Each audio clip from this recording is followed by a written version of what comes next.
Selamat siang pemirsa Akademia News. Bersama saya Nur Kistiani kembali hadir untuk menyapa Anda dalam program Laporan Pekan yang menampilkan beragam aktivitas akademik dari Fakultas Dakwah Universitas Islam Negeri Sultan Maulana Hasanuddin Banten.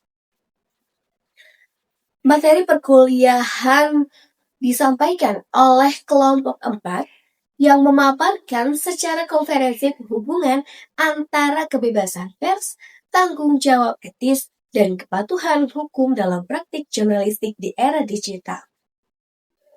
Pemirsa, pertemuan yang berlangsung pada Senin 13 Oktober 2025 ini menjadi salah satu sesi yang paling menarik di semester 5.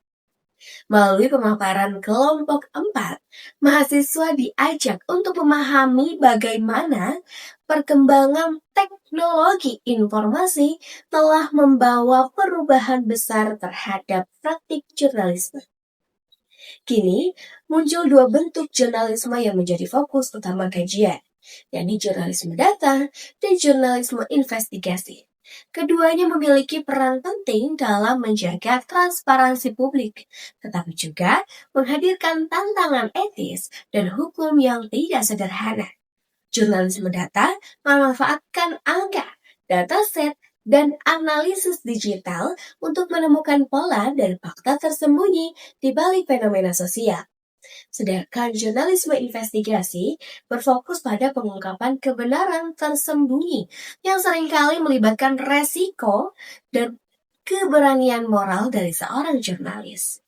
Dalam pemaparannya, kelompok 4 juga menjelaskan bahwa kedua jenis jurnalisme ini tidak memiliki landasan hukum yang kuat, sebagaimana tercantum dalam Undang-Undang Dasar 1945 pasal 28E dan 28F tentang kebebasan berpendapat dan hak memperoleh informasi.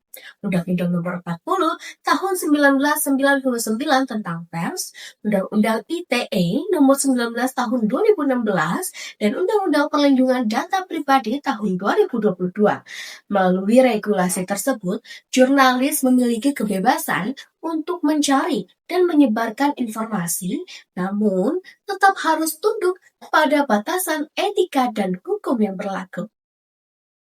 Dalam jurnalisme data, tanggung jawab utama terletak pada keakuratan dan transparansi data. Jurnalis harus mampu memverifikasi sumber dan menjaga privasi dan tidak memanipulasi angka untuk mendukung narasi tertentu. Setiap data yang dipublikasikan harus disertai konteks dan metodologi yang jelas agar tidak menyesatkan publik. Sementara itu, dalam jurnalisme investigasi, aspek etika dan hukum lebih berfokus pada perlindungan narasumber, verifikasi bukti, dan keberimbangan berita. Seorang jurnalis investigatif tidak hanya dituntut untuk berani, tetapi juga harus berhati-hati dalam menggunakan metode peliputan yang tidak melanggar privasi atau melanggar hukum. Kelompok 4 juga menyoroti tantangan baru di era digital, mulai dari manipulasi data, disinformasi, hingga fenomena clickbait journalism yang berpotensi menurunkan kepercayaan publik. Untuk itu, mahasiswa diajak untuk memahami bahwa etika jurnalistik bukan sekedar aturan tertulis, melainkan komitmen moral terhadap keberanian dan integritas profesi. Melalui pembelajaran pada pertemuan ke-7 ini, mahasiswa diharapkan mampu memahami bagaimana etika dan hukum bekerja berdampingan dalam praktik jurnalistik modern. Kebebasan pers bukan berarti kebebasan tanpa batas, melainkan kebebasan yang disertai rasa tanggung jawab sosial dan profesional.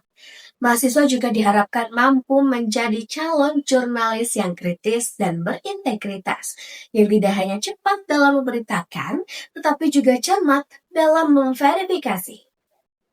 Kelas ini menjadi bekal penting agar di masa depan mereka dapat menjalankan profesi dengan menjunjung tinggi nilai kejujuran, akurasi, dan keberimbangan. Demikian laporan kegiatan perkuliahan teknik reportase dan investigasi berita dalam pertemuan siang ini. Terima kasih telah menyaksikan laporan Pekan Akademia News. Saya Nur Kristiani, pamit undur diri, selamat siang dan sampai jumpa.